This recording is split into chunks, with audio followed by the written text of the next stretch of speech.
Hello and welcome. I'm Maria Ressa. We're here on the sidelines of the World Press Freedom Day in Jakarta, Indonesia. Sitting next to me is a man who's worked on journalistic innovation on the internet for many, many years, since 1979. Richard Gingras is the head of news at Google. Richard, it's good for you to take time with us. I'm delighted to be here. So, lessons learned from 79 to now, I mean, given where we are today, where do you see journalism heading? Well, first of all, you mentioned lessons. I think the truth is the only way we move forward in challenges like this is through innovation. It's through trial and error. Try things, experiment, see what we learn, move forward. Someone once mentioned when I was interviewed, they said, "Richard, given how long you've been around, you must know all the answers." And I said, the truth is, I've simply had the opportunity to make more mistakes than anyone else. And I think that's really important in terms of how we approach things, because we don't know exactly what the answers are. I think it's increasingly clear to me that, obviously the world has changed. The internet has changed everything. It's provided tremendous value to our societies that they didn't have before, access to information that they didn't have before, whether that's educational information, medical information, or market information for farmers bringing their harvest to market. Vastly important. Of course, it's also brought us challenges. It is, in a sense, free expression brought to life. But that means there's a lot of expression that we're not necessarily comfortable with. But of course, as you know, being comfortable with free expression is being comfortable with uncomfortable thoughts. Right. And we have that today. But I do think that we are in a world today where there is significant divisiveness. Right? And again, people are consuming information from so many different sources and often can find information that's more affirmational than it is informational. Right. It simply satisfies their own biases, satisfies their own need to reinforce a particular view. And I think for these reasons, it's really important for us to, in a sense, rethink journalism, reinvent journalism. Right? What is journalism? In my view, journalism is providing the tools and information that citizens need to be good citizens. Right. Well, how do we evolve the practice of journalism to do a better and better job of that? How do we evolve the practice such that we regain the trust that in so many cases has been lost, where people aren't trusting in news sources when we desperately need them to be? Can we evolve the forms that we take such that we're not just providing the latest information on a story, and we're providing the background around the story, the basic explanations for what this issue is about? Before we go into what the journalists do, though, I mean, how do you respond to statements that the internet today is bringing out the worst in people? You mentioned it. People look for things that reinforce what they believe. At the same time, we've never seen mobs behave in the same way they do now on social media. What is it doing to us as people? What is it doing when the public place, the discussion of ideas is already you're us against them, and it becomes more difficult to actually find... It does become more difficult, and it does challenge us. Right? We have, as I said, the internet is effectively free expression brought to life. We've never had a world like this. Yes. We've never had a world where that inherent opportunity to not only build vast corpora of information, but have it easily disseminated. Never had it before. Right.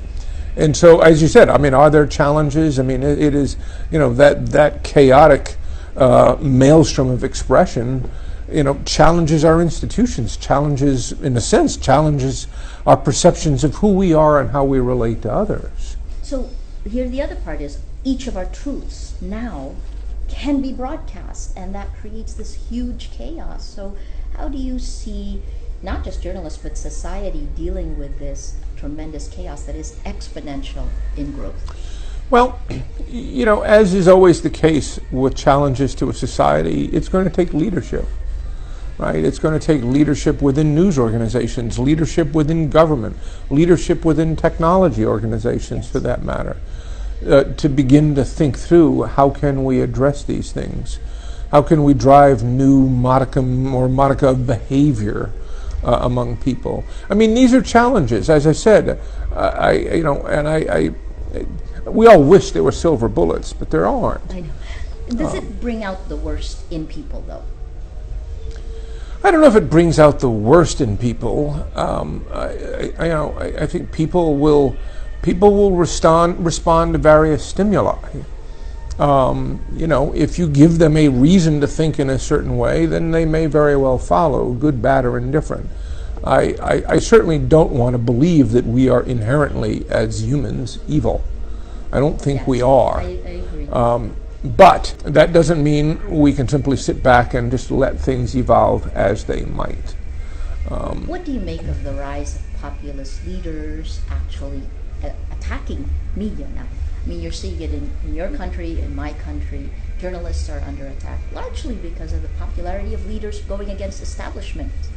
That's true. I mean, in fact, when I look at it from a media perspective, I think our biggest issue is hyperpartisan sites, hyperpartisan news organizations, hyperpartisan political sites, and obviously politicians who are willing to play that game, play the card of fear, any which way they can, whether that means putting out misrepresentative information or denigrating high-quality sources of news, right? All of that is happening today. But there too, that's why I think we need to step back and ask ourselves some questions. We need to ask ourselves as journalists is simple things. Can sometimes coverage of major anomalistic news events, say terrorist bombings, be done so disproportionately that it ends up enhancing fear rather than improving understanding, right? A few weeks ago we had the parliamentary bombing in London, and we see the cable news networks going to wall coverage for 3 days on that bombing. On those same 3 days, there were mass killings of 4 more people on each of those days in the United States that did not get any coverage at all. So how do we address it in the manner or form of our coverage? And as I was saying earlier, how do we address it by also developing and recognizing that we need to respect our users? As I said, how do we put them on a path to better understanding? Is it by telling them what we think they should think? Or is it giving them the tools and information so that they can draw smart conclusions? You know, one area that I've always been extremely optimistic about to this day is data journalism, right? Because I think so much of our challenges today are these dramatic gaps in perception between how people perceive the world out there and then relate that to the world they live in. They hear about the terrorism event, all of a sudden they're carrying guns in their homes in nice suburban communities, right? So how can we bring data-driven knowledge, data journalism more into the equation to give context, right? To give people, to go beyond the anecdote to a sense of the real, right? How can we give them the key metrics about their own communities to understand not just the crime rate, but the school graduation rate, the air quality indexes, in real numbers such that they can begin to understand what the real issues are.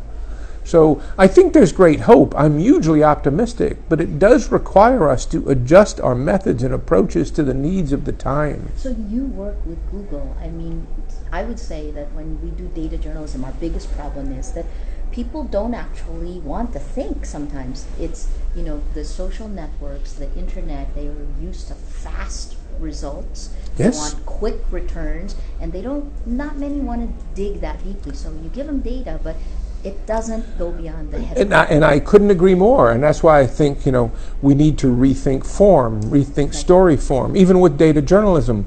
You know, I've been working with organizations there, and we're like, how do we make data journalism a first-class media object?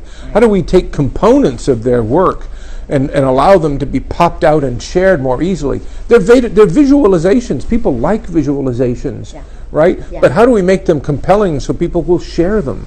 Compelling such that they get embedded in places. But we need to rethink forms. There's an interesting little startup in Mexico called Pictoline that's quite successful, and all they do are explainers, are infographics about important issues of the day. Entirely visual, right? Images and text, not images, they're often cartoons, infographics. But it's compelling, right? And they're obviously designing their work to be consumed against the kinds of behaviors that we see today on a mobile device, in a media-dense world where I have just a few seconds to take and consume information. Yes. right? We can do this, but it requires, again, rethinking of how we do things. Let me ask you about Google and what is Google doing to deal with fake news, which really has skyrocketed in the last year and a half. Well, again, if fake news, as I was noted, it's almost become a meaningless term. Yes. Right. It's become everyone weaponized. Has their own, right. So everyone has their own truth, so we can't decide on what the truth is. And then the second one is some groups are taking advantage of that and weaponizing it. So precisely, and a lot of where the advantage is being taken isn't necessarily fake news. It's these hyper-partisan sites. It's misrepresentations of fact and context. Yeah. It's a near falsehood tied with a near bit of truth, right? Which is not to suggest there is not fake news out there. There is fake news out there, and again, we've seen it since the beginning of time. We've seen it since the beginning of Google. Right? It's important that we address it. We continue to make changes in our algorithms. We made some announcements last week in how we've adjusted our algorithms to better detect poor quality or fake content, as well as to better detect high quality content. We provided additional feedback mechanisms for our users to tell us where we're getting it wrong. Yeah. These are hard challenges. We think we make good progress. But as I always point out, the ecosystem that we try to assess every day changes by the second. As I mentioned, 15% of the queries we see every day are brand new. So we make adjustments. I don't pretend that the algorithms are perfect today, nor will they be perfect tomorrow. In many regards, the kinds of activity we see with fake news or scams or tricks that people do, this has been around a long time. We're just seeing it now in the political sphere. A site that pretends to be about health, and then when you dig in, it's actually about false cures, yes. Right? So clearly, we're always been looking to address that. But in a sense, we also have to understand that it's a technology arms race. It's a back and forth. It's a cat and mouse game. We put up defenses, they come up and figure out other ways around them. A bot going around a bot, they build stronger bots, right? Precisely. Facebook last week came out and released its white paper, its security white paper, saying that they found governments manipulating on Facebook propaganda, essentially weaponizing propaganda to manipulate people's realities. How did you react to that? Do you see these same things? What impact has this had on democracies? Well, as I said, I didn't read all the details of that report. But from what you've said, it certainly makes sense that we are indeed seeing more and more of that. I think these are, I don't think it's hyperbole at all to suggest that we are seeing great challenges to democracy. We are seeing, the internet has had tremendous value because it provides open free expression. But that same free expression has also allowed and enabled deep silos of belief. Democracies work when democracies can drive consensus between different points of view. But we're now in a world where, to some degree, we're needing to bridge the gaps between divergent realities, not views, realities. So these are hard challenges. There are going to be people who have been, who are stuck in their positions at various ends of the spectrum and may not come out. I like to believe that there is a broad enough middle of discerning readers, of reasonable thinkers, who can consume information and come to a better conclusion. But I think there too, it's up to us in the community, and Google as well, to really think carefully about how we do this, right? As I've said, people come to Google billions every day seeking answers. And in some cases, we know the exact answer. We can tell you how tall Barack Obama is. But for most questions, there is no single answer. This is also true in the world of news, in which case, how do we take the approach of putting the user on a path to a better understanding, of giving them the information they need, not just the news coverage, the backgrounders, the opinion pieces, such that they can develop their own critical thinking, and form their own smart opinions. So in the past, that came in news groups, newspapers that would give you different views of the same thing. Now that the internet atomizes it all, what? Well, it does atomize it, but I think there too we need to. I think it's important that we step back and assess. Even, I'll give you an example. Back in December, I was giving a talk, and someone asked or suggested that we need more media literacy. And that's obviously true. Yeah. More media literacy training would be a very good thing. However, let's be careful about assuming that that will ever happen, right? Because to me, that begs another question. You know, I worked at Apple back in the time when they stopped putting user manuals in the box. They did it for two reasons. It saved a few dollars, but they also did it because they wanted to take the user manual, they wanted to take the crutch away from the designers to say, design a product that doesn't need a user manual. Are we saying that to understand quality journalism, I need a user manual? Yet when I look at news organizations today, and I don't say this in a critical way, it's just what it is. If you took the La Repubblica in Rome, or the Guardian in England, or the New York Times, and put them in front of a bunch of readers and had them go through, or non-readers of those publications, and tell me which articles are fact-based reporting versus which are opinion, which are perspective, what's a profile, would they pass the test? My sense is no.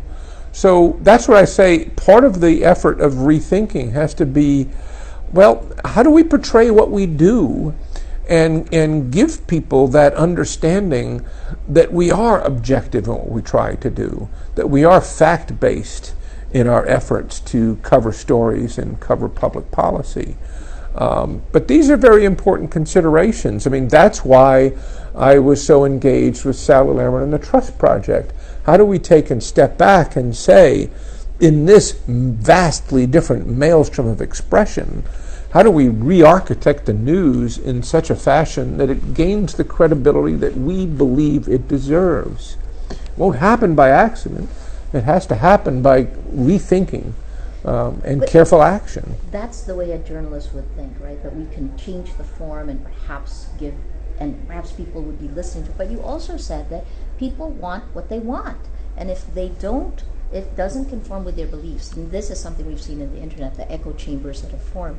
What advice would you give to people and to journalists to thinking yes. fast, thinking slow, right? Most people now prefer chewing gum and sugar instead of actually delving deeper and trying to, even that exercise of will they look at the newspapers and figure out which is which? They don't want to. Look, in a sense, we as humans have always been that way, right? That's true. That's why we look for easy answers. We look for answers that reinforce our sense of things, what we thought was right, because it makes us feel good. Except now it's exponential and we're all isolated. Maybe it's exponential, and let's assume it is. But either way, I just have people do change their minds. All right, but you have to, it doesn't happen in a minute. It doesn't happen with one story. It happens over time, and here too, I think that's the concern I have, even with the quote fake news phenomenon, was let's not lose sight of what we need to do. I had some concern that with fake news, that many in the news industry would say, well, if fake news is the problem. Right, instead of... And I say, no, fake news is the symptom, right, not the problem. So let's move beyond that, because it's really not about fake news. It's about how do we create informed populations, and how do we, within the news community, create the tools and capabilities to help get them there. How can we strengthen the middle? How can we strengthen the middle? Can I ask you about, and this would be the last ones, I think, but the algorithms now are all powerful. The tech platforms determine our reality in many ways. But the tech platforms are Western. So in so many instances, what we've seen, at least in our part of the world, is a Western bias and a popularity bias, both of which aren't so good for news in this part of the world. I mean, how do you see this evolving?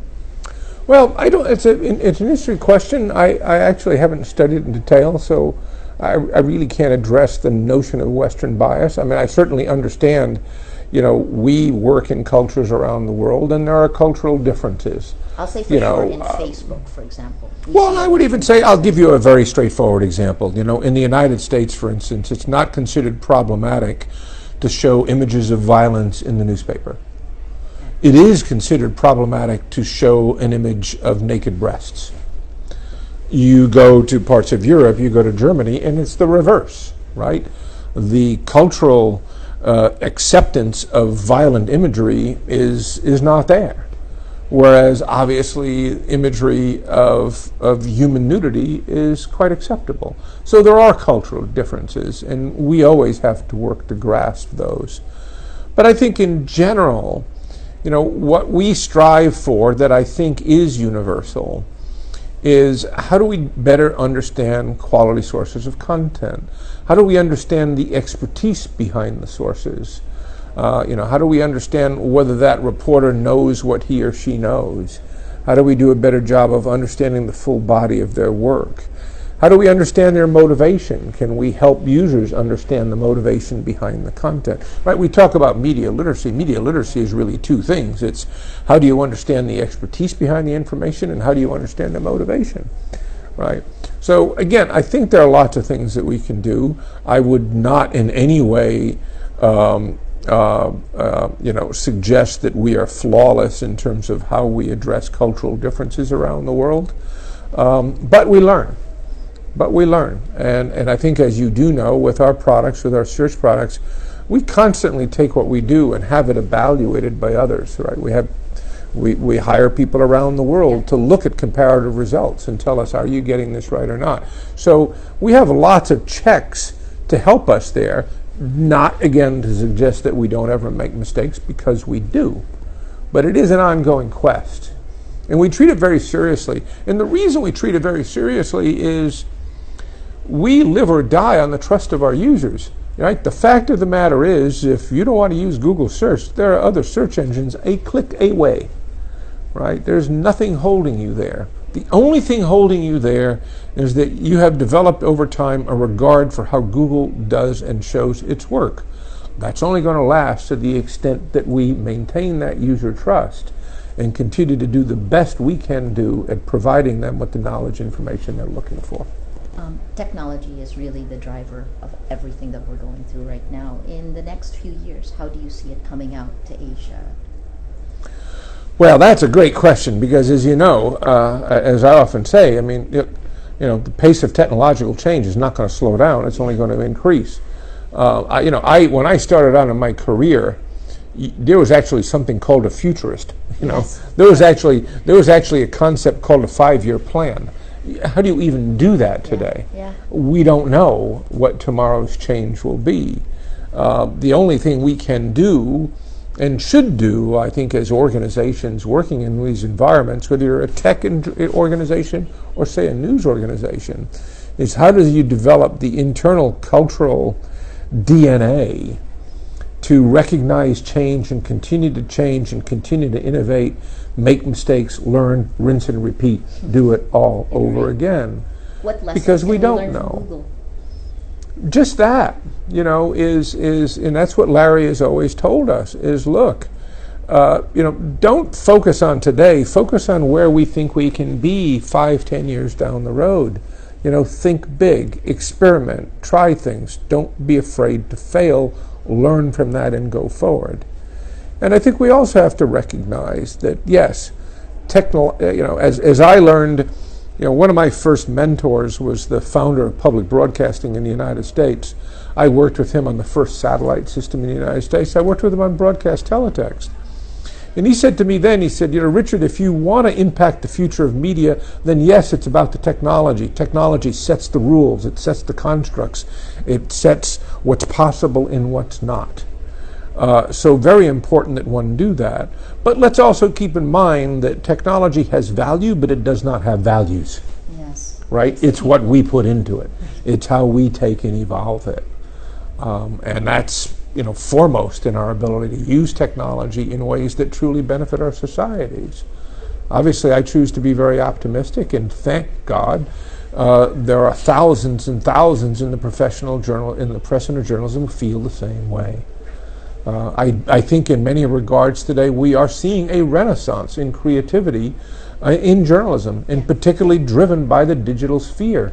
We need that. Yeah. We need every bit of it to help us get to the other side of the challenges that we're facing. I'd say the last question, and I do share your optimism, but at the same time now, journalists are living through this space where we are under attack, not just by governments, but also by the people we serve, right? And women in particular have to deal with misogynistic attacks at a scale we've never had. Just over the last few days, I was attacked with a fake news story that said something I never said, and then it went viral, and then the Armed Forces of the Philippines Chief of Staff actually came in to stop it and censor and begin an investigation in the military. That's rare that an organization, and particularly in our part of the world, would do that. What advice would you give to the journalists, to women in particular, to deal with this post-truth world? You know, I mean, beyond being apologetic for the fact that you run into that, I just thank them for their courage to keep moving forward. That's it, right? That's what we have to do. Yeah, you know, I don't see a particular magical solution there as well, except for us to continue to try to address these issues at the ingredient level. How do we deal with you know, with chat conversations or comment conversations against articles? Can we approve those methods? You know, we're talking about key societal change. Won't necessarily come easily. I can only applaud the courage and determination to keep moving forward with it. Thank you. Thank you so much for your thoughts. Real pleasure.